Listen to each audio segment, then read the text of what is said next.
Well, we're back out here again today at Eubanks Memorial Cemetery. I come out here probably more often than I do any of the rest of the cemeteries because most of my immediate family is buried here. And my brother passed away recently and a few months ago, and his birthday wasn't long ago, and then right behind him my grandfather's birthday was first part of December, and I didn't get a chance to come out here. So I'm out here for a couple of reasons today. So this will be a part 2 of Eubanks Cemetery.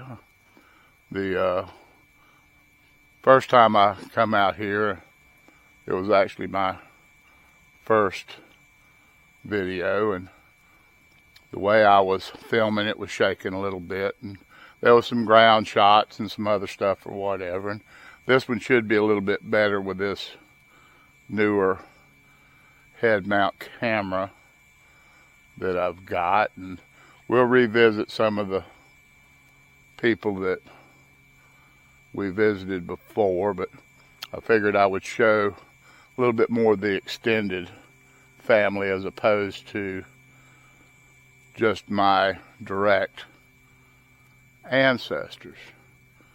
Now, with that being said, I want to do a little disclaimer on here.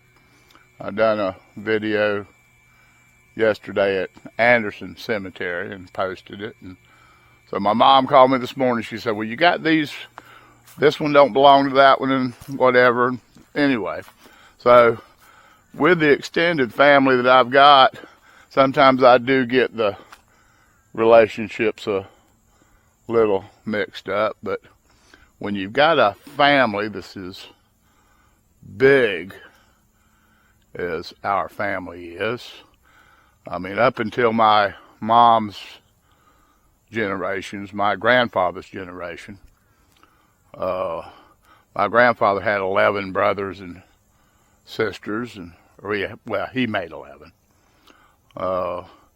And most all the rest of them had 8 and 10, and they all had a bunch of kids, and most of it was due to the fact that a lot of them were farmers, and that's where their labor come from, was children. And then on the flip side of that, there wasn't television back in the day, and radio didn't come around until the 20s and 30s. And so people had to find a way to amuse themselves, and a lot of times that resulted in more children. So anyway, like I say, we're back out here today to visit some of the people that's out here. I may do a second quick video while I'm out here and go over a little bit of genealogy stuff and some of the quirks and stuff associated with genealogy work. It is not an exact science. You know, once you get back, you know, a certain distance in time, it's really hard. All you can do a lot of times is make assumptions and go on the information that you've got and go that way. Unless there was deeds that were transferred and wills that were made out. And a lot of times there wasn't wills. You know, people would pass away and stuff would just kind of be divided up amongst the kids and one thing and another. And a lot of times they didn't have wills and stuff that was recorded. So you just kind of have to do what you can do with genealogy and make the best with what you've got. Now, here's my great-grandparents, Farts, Wilson Davidson, and Julia Ann Davidson. That was, called them great mother and great father. They were farmers. And he used to grow some of the best watermelons that I've ever tasted. A lot of the fruits and vegetables and even the proteins, chickens and beef and stuff like that or whatever, they don't taste the same as they used to. You know, typical example of chicken today, they'll raise a chicken in a little over 3 weeks, 4 weeks, something like that. Used to, you know, a couple of months. They don't get any flavor to them. That combined with the steroids and growth hormones and everything else, and the genetically enhanced seeds that we get today, and they've made them more attractive to look at, but by doing so they've taken some of the taste factor out of them. But the last few watermelons I've got were beautiful watermelons, but they just didn't taste good. But he could grow them, and Betty, they was long and striped, and when you cut them open, they were real coarse. The grain in them was real coarse, and they were just as sweet as a piece of candy. And it was a treat to have one of his watermelons. I wish I had one of them today. It would be a good little treat. Now, I'm just going to kind of go at this willy-nilly and talk about different ones out here today. My Aunt Blanche, that would be my granddaddy's sister. We called her Aunt Edie. She's still alive. She came to my brother's funeral here a while back, and we talked, and I need to go over to her house, and I'd like to do a video with just her one day and get some of her recollections and some input. She's a little bit older than my mom, but she would have some information even maybe that my mom wouldn't have, and hopefully she's got some photographs of different ones of them. I want to do a video with photographs one day. Some of them I put on my opening to my videos, some of the ones that I've got, and unfortunately I've lost some of my photos through one reason or another with computers or phones or whatever, and they go haywire, and I don't believe in the cloud. The government knows too much about people now, and the more stuff you put on the cloud, just the more information that they've got about you. Now, like I said, I'm going to do more of extended family today. I'll do a little bit. I'm going to do a couple of stories about my grandma and grandpa, of course. I spent more time with them than I did anybody, and they were very comical in a lot of ways, and they knew everybody, and just a lot of interesting stories, or I think they are anyway. Now, this is Christy, Anissa Christine Shefferdeck, born in 1969, died in 1995. Now, Christy was a beautiful girl. She died at a young age. She was not only my second cousin. Now, she was Christy Brooks was her maiden name. Now, her mother and my mother were first cousins, and she married my Aunt Jean, she married my Aunt Jean's son, Lynn Clifford Shefferdack, who was her second cousin. She's my second cousin as well. And she died at a young age. Just woke up one morning and she was gone, basically. Left behind two beautiful children, Maddie and Bryce, both fine, upstanding young adults. But Christy was not only beautiful physically, she was just a beautiful person. She always had a smile on her face and a kind word for everybody, and I miss Christy. She was a joy to be around. Now, over here we got my Uncle Herbie, Herbert E. Davidson, 1924 to 1966. He was my grandfather's second oldest brother. My grandfather was the oldest. Then my Uncle Ed, who's buried 2 plots down over here, and then Herbert was the third brother. And he married Barbara Davidson Sandersons. Now, my Aunt Barbara, she was originally a Curry. Well, got a couple of Currys down here that we'll see in a minute. She was originally a Curry, and she married my Uncle Herbie. Then after he passed away, she married a gentleman named Sanders.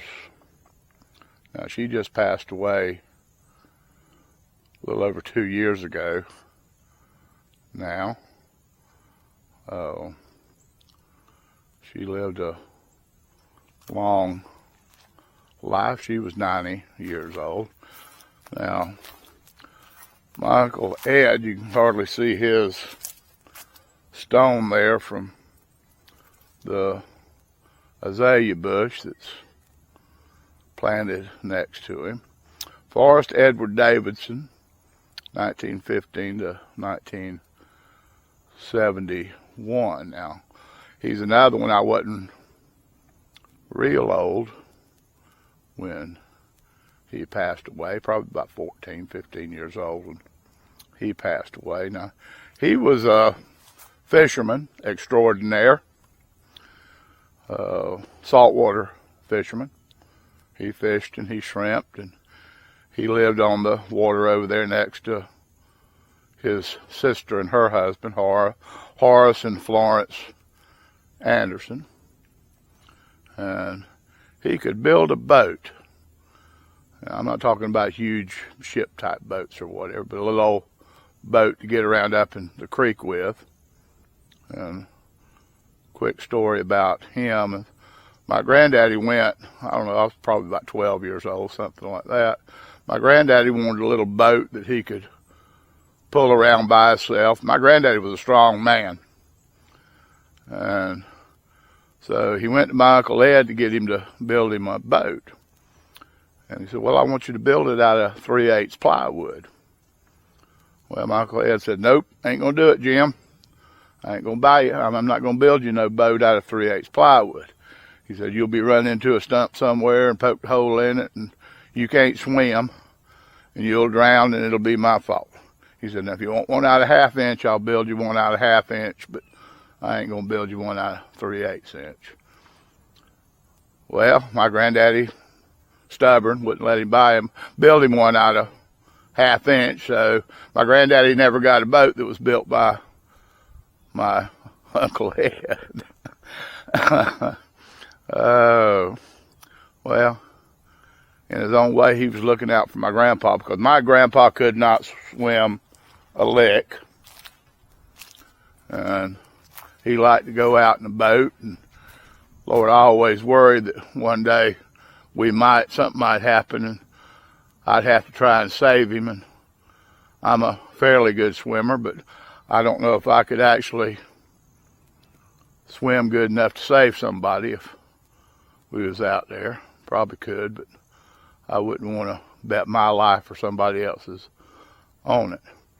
Now, that's Howard Jones, 1941 to 1993. Now, Howard married Margaret. Now, Margaret was daughter to Uncle Ed. And then next to him is Connie Francis. Now, Howard's also name was also Joe, and Connie Francis Jones was Joe Jones's daughter, his son, Howard Jones's great-grandchild, and she was only 2 years old when she passed away. They actually lived right down the road from us when all this happened.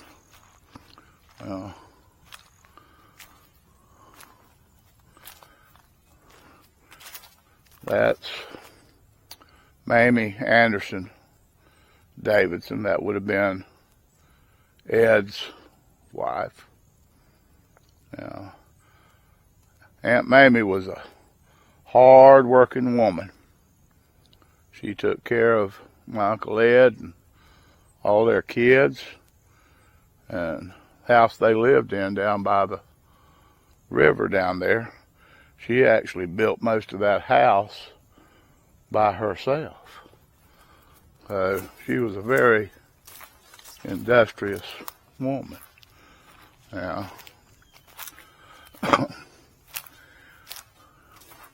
here we've got my cousin Wyatt David Wyatt Davidson. Now, Wyatt was my mother's first cousin, my first cousin once removed.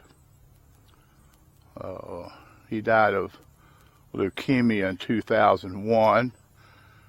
He was about 7 or 8 months older than myself, but he contracted leukemia and went into remission for a while, and then it come back and took a hold again or whatever, and it finally got him. Of course, he was named David after his dad, David Davidson. And the Wyatt, of course, come from Wyatt Earp, I assume. My family had a tendency to have names that were historically in vogue at the time when they were named. Now, Deborah Davidson was his,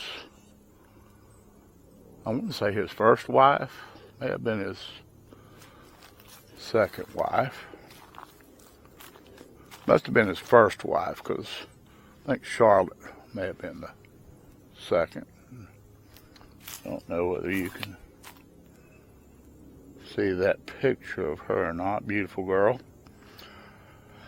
Our Debbie, loving mother of little Wyatt and Missy, daughter of Ellis and Florence Griffin, sister of Tinky and Gerald. Now, over here, we've got the Currys I was talking about earlier. We got Johnny Curry, 1932 to 2003, and Helen, 1938 to 2022. She actually just passed away this year, earlier in the year. Now, Once again, this goes back to, they lived down on the water down there. A lot of their living was made fishing. Now, my granddaddy would tell me a story about Johnny Curry riding a pine sapling one time. He had got out, was messing around on a young pine tree or whatever, and he was riding it like a horse, and it, next thing you know, it flipped him over and he went across the yard. Now, next to them is Clifford Curry. Now that would be Helen's son, 1960. I was about 3 years older than Clifford. And his older brother, Eugene. Eugene was just a little bit older than myself. Eugene was a good friend of mine. We went to school together. Now, most all these people that I'm talking about right here, the Currys and some of my Uncle Ed Davidson and all that, they lived down in a community not far from here called Spring Hammock. Now, Spring Hammock, that's where Florence Anderson lived, and a bunch of them. But Spring Hammock, you didn't go to Spring Hammock unless you lived in Spring Hammock or you had business down in Spring Hammock.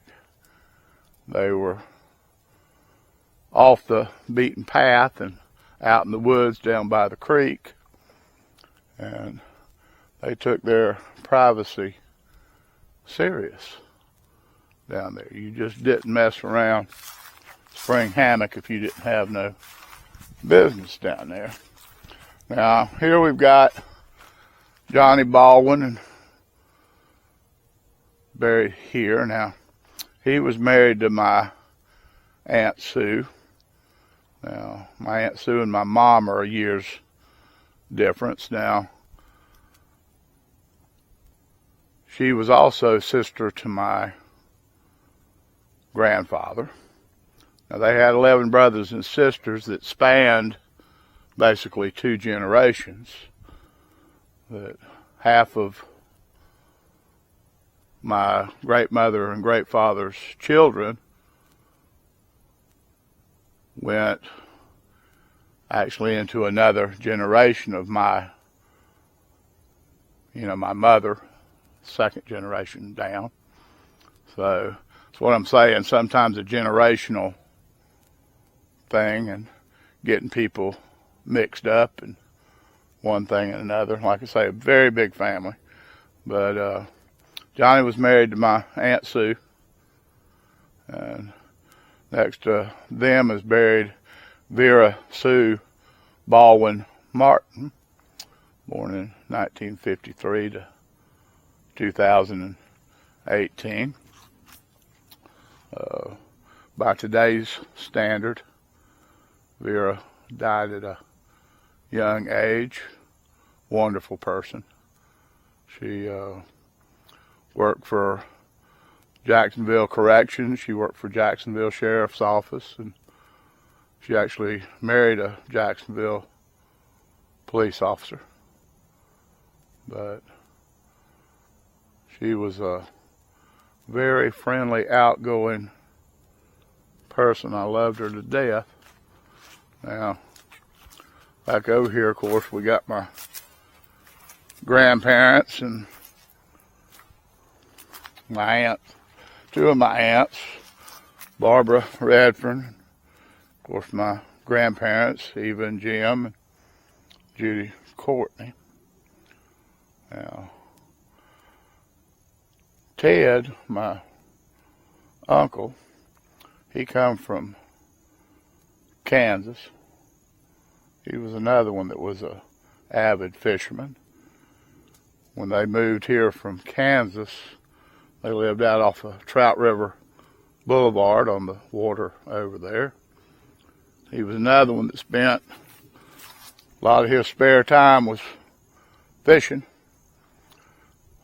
Ted was an electrician by trade, but out in his daddy, now he's a junior, John Theodore Sr., was a electrician for the dog track, and he made good money, and he had a workshop right there beside their house, and they had lathes and all that kind of stuff, and metal lathes. And I know my Uncle Ted built a muzzleloader one time, and actually built a cannon one time. And when I say a cannon, I'm talking about a small miniature replica version. And he got to where the projectile was the size of a tennis ball. And I don't know that he ever shot a metal projectile out of it. Knowing him, he probably did at some point in time, but he'd load it up with a tennis ball and shoot it at different times. Now, my Aunt Barbara, my mother's sister, I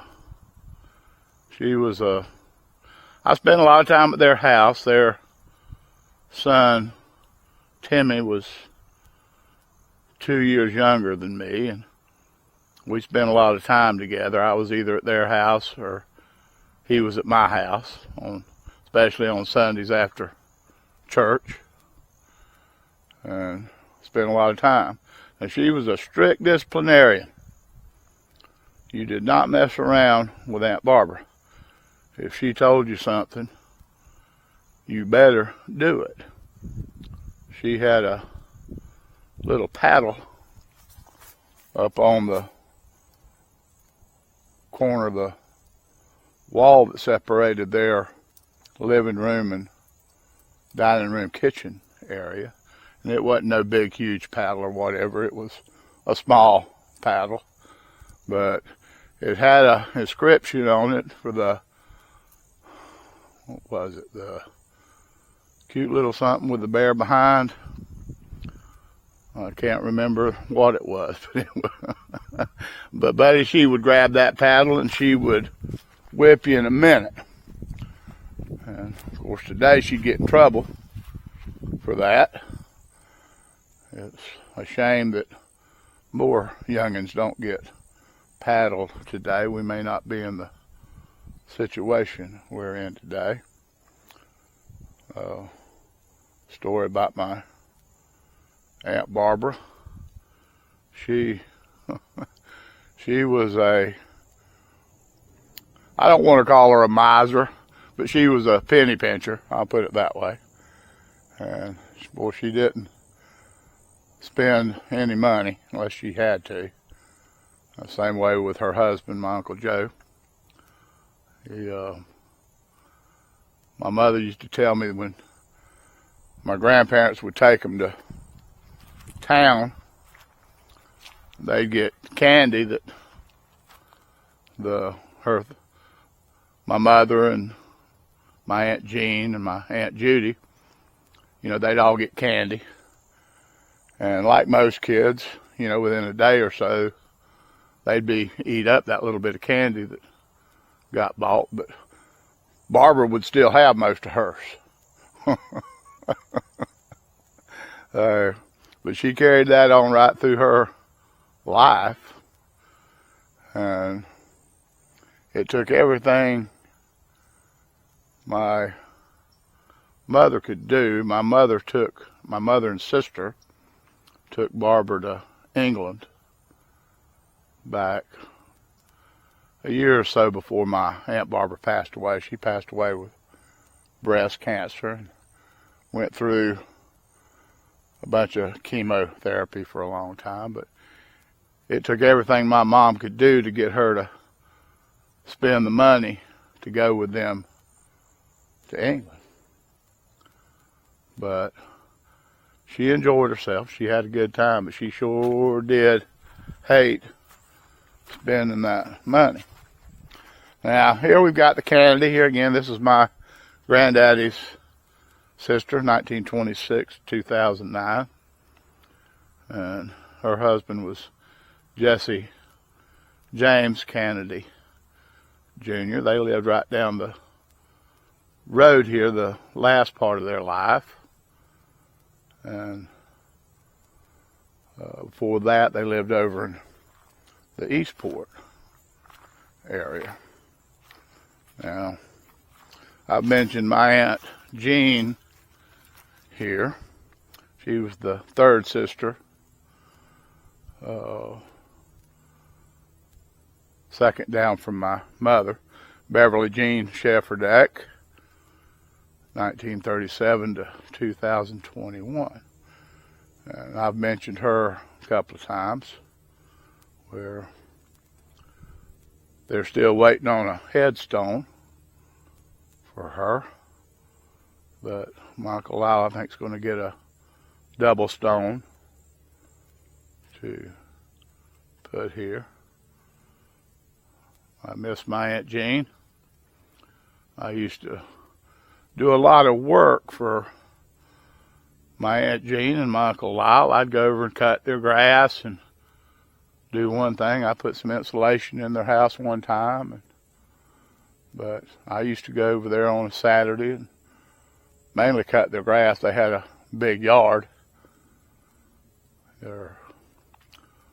Shefferdeck Sr. had a cattle ranch, and they lived on one part of it, and they had a huge yard, and it would take all day with a push lawnmower to cut that grass. And when I wasn't working at their house, I was working at his daddy's house, Lyle Sr. and Miss Kitty, doing kind of the same thing, either cutting their grass, and with him I'd help him pull stumps, and during the summertime he'd cut hay, and I'd go help him bring in the hay. But Mr. Shefferdeck Sr., he was a sharpshooter. Now, I may have this story wrong, but I believe I've got it right. During World War II, he was so accurate of a sharpshooter that they actually sent him to Burma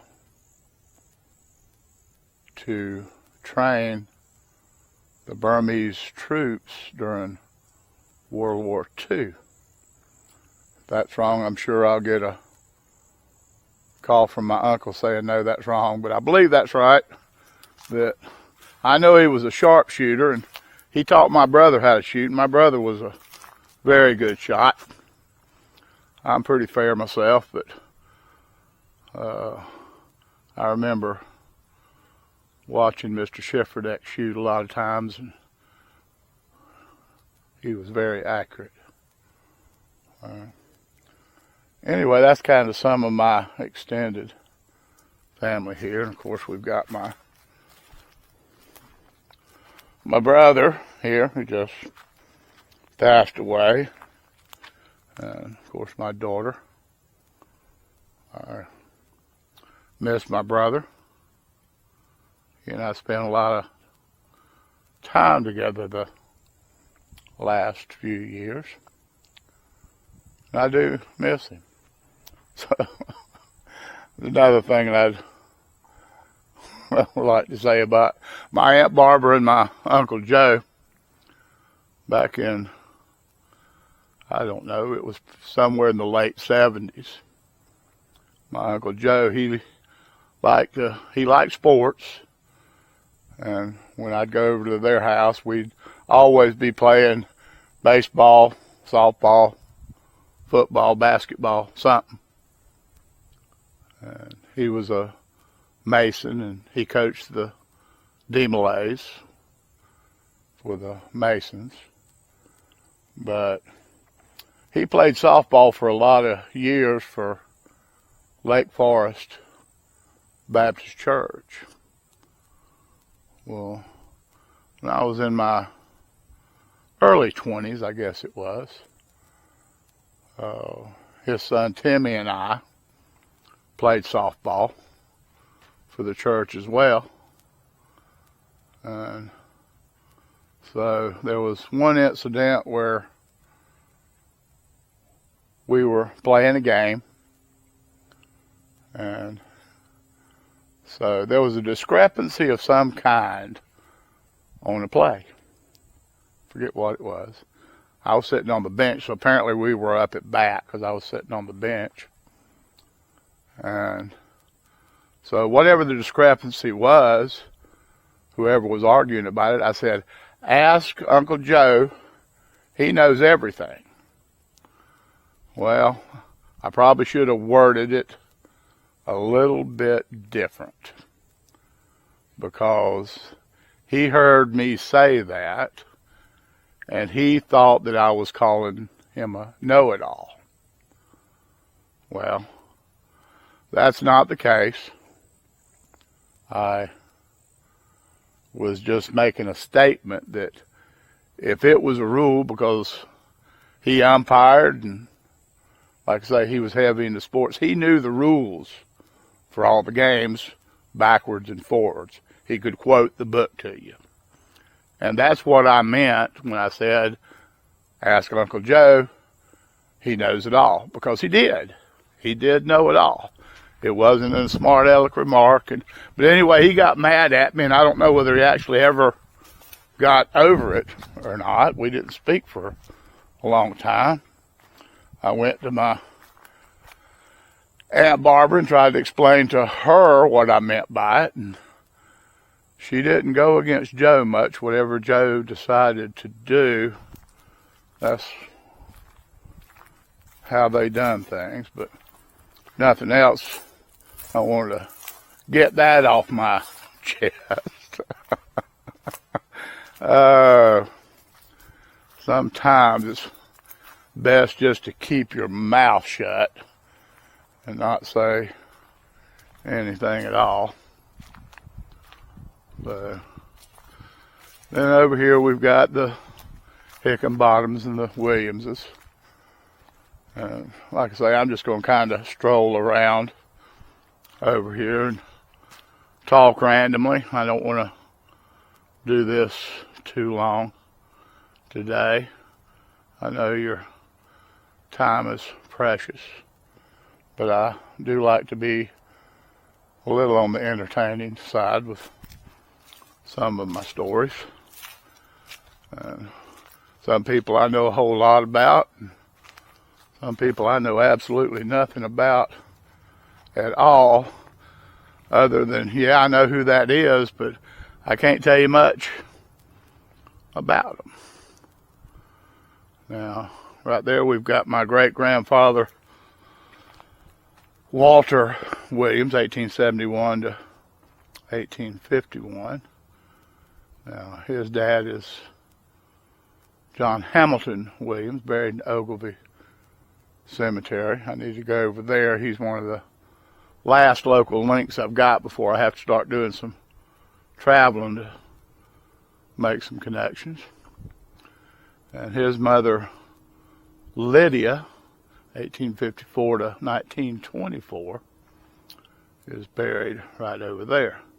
Now, just to show you how your mind plays tricks on you. Now, I would have sworn that these graves over in this section over here was different a few years back, but I guess it's just memory. I've had that happen several times where I look and kind of have to scratch my head and say, well, I don't remember it quite being like that. Now, with that being said, I want to talk a little bit about genealogy. And I first started doing genealogy back in the mid-'80s. Back in those days, you didn't have computers. that you could pull up information quickly, see pictures of documents and pictures of people.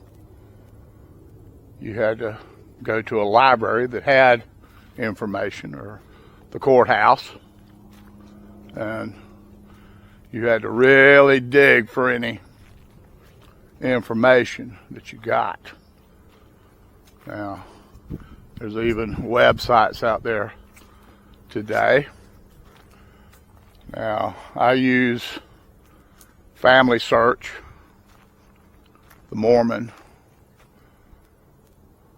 page, and I do most of my research on Family Search. They're a free site, by the way. They have their advantages and their disadvantages. I do have a Ancestry.com account, but I've got the free account. I'm not going to pay for one. I would rather do my research and start a spreadsheet than pay $50 or $60 a month to go on their website. So, but the bad thing about Family Search is, now, the upside to Ancestry is you have your own family tree, and people can't go in and change anything that's on your family tree, whereas with Family Search,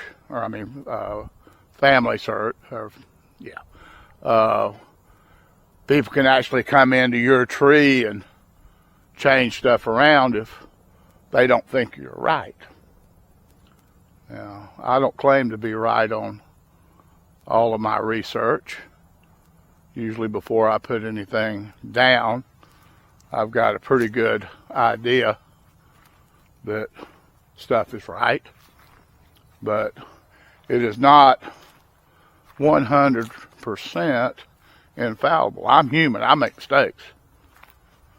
And if somebody comes to me and says, hey, I've got this information you might want to check out and reconsider what you've got there. But I've had people go on there and wipe out several hundred years of people that took years of research, and it's just gone. So unless I've got a hard copy of it some kind of way or whatever, it's just lost. I've had that happen just recently. Typical example. Now this does go back in time a little bit. On my grandmother's side of the family, she had two ancestors that actually three ancestors that come over on the Mayflower. And so there was a father, a mother, and a son when they left England. But when they got here, there was only a father and son. So the wife had, I assume, passed away on the journey some kind of way. And there was no records.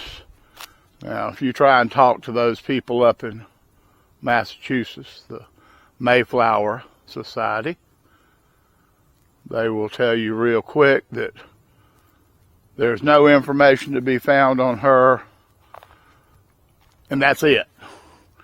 If you have anything leading in a different direction, you are 100% wrong, that they've done all the research and nothing else can be found about it. Well, I thought I'd found a link. I had found a marriage certificate from England where they had gotten married. And one would think that that would at least bear somebody investigating a little bit, but they would not even think about it. So I put it, because I thought it was enough evidence, I had put her on my family search website as his wife. Well, somebody else come along that's, I guess, in the family some kind of way that belongs to the society, come on there and they wiped out all my research. Said, no, you're wrong. Well, okay, maybe I am wrong. But does that give you the right to go in and kill my personal research? If you don't like it and it's linked to yours any kind of way, take it off yours, don't take it off mine. So I've lost a lot of research with that happening.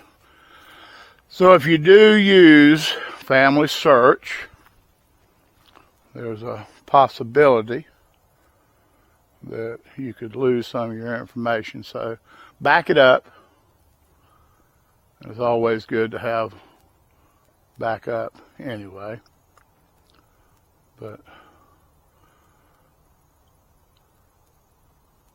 1950 census come out, and I've yet to explore the 1950 census. The last census was the first census that my mother and father were actually on. They only released the census every 70 or 80 years. They just done the 1950, so it must be 70 years. So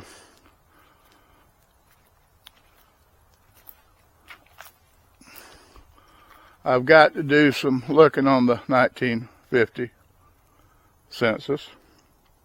Now I know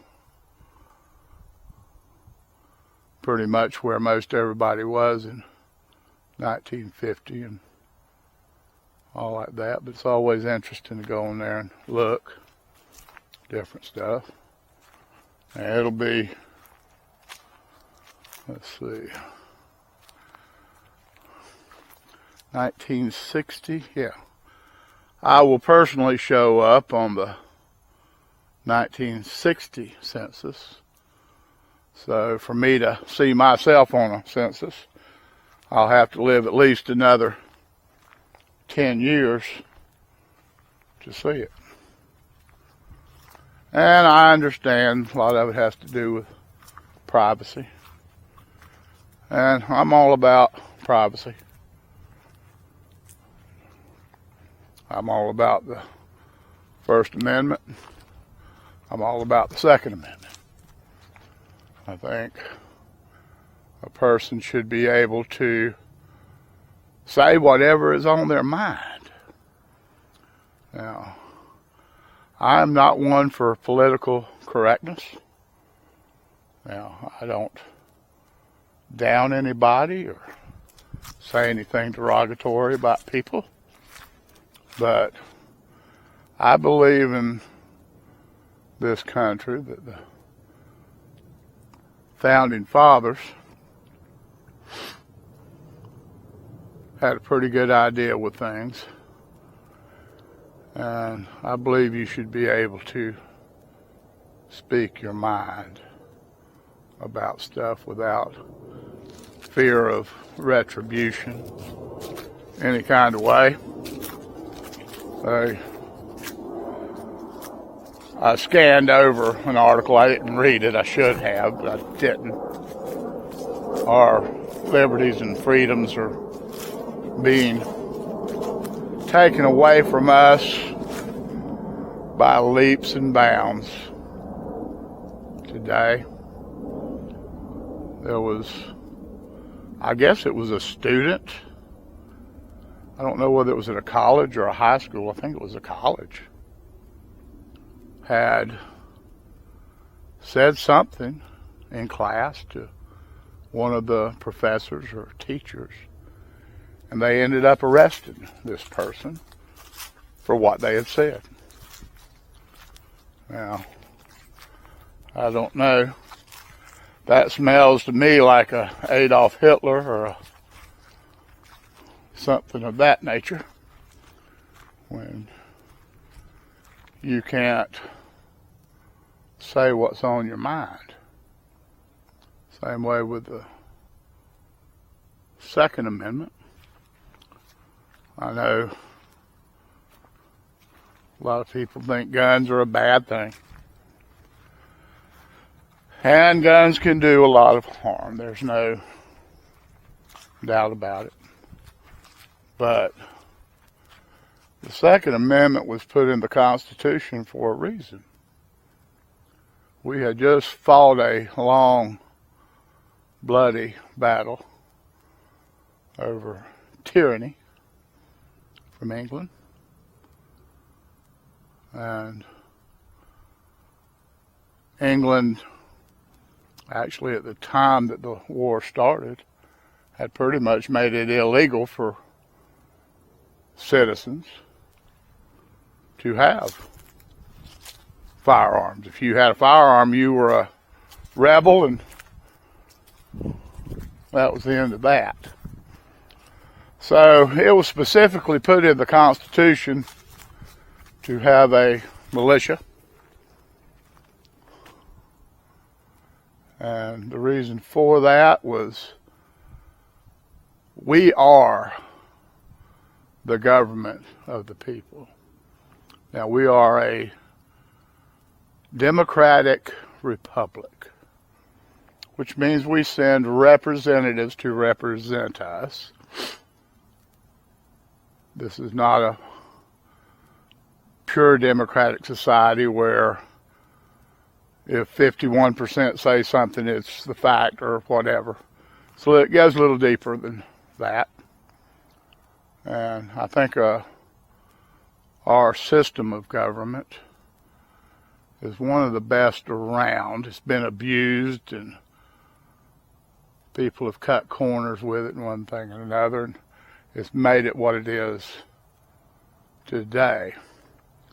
But you have the right, in fact, by the Constitution, it is your obligation to control the government, the people that control your lives. With a stroke of a pen, they can take away every freedom that you've got, and they're slowly but surely going away. And if it comes down to it, I'm going to be right on the front line of that battle if it ever takes place. Because you have certain inalienable rights. And that would be life, liberty, and the pursuit of happiness. Anyway, I'm going to wind that up. I just wanted to go through some of the other graves that I kind of left out the other day. And it wasn't an intentional thing that I done that. I done it for a time saver. If I would have done all of that with my direct ancestor deal or whatever, we'd have had a 2-hour video. And no matter how hard I try, I can't keep things below 30 minutes. Gotten more and more like my grandpa, I guess. I just like to hear myself talk, maybe. I don't know. But I get to talking and I don't know when to shut up. So, as usual, please like and subscribe. Make a comment. Hit the button if you want a notification. And God bless all of you, and y'all have a good day now.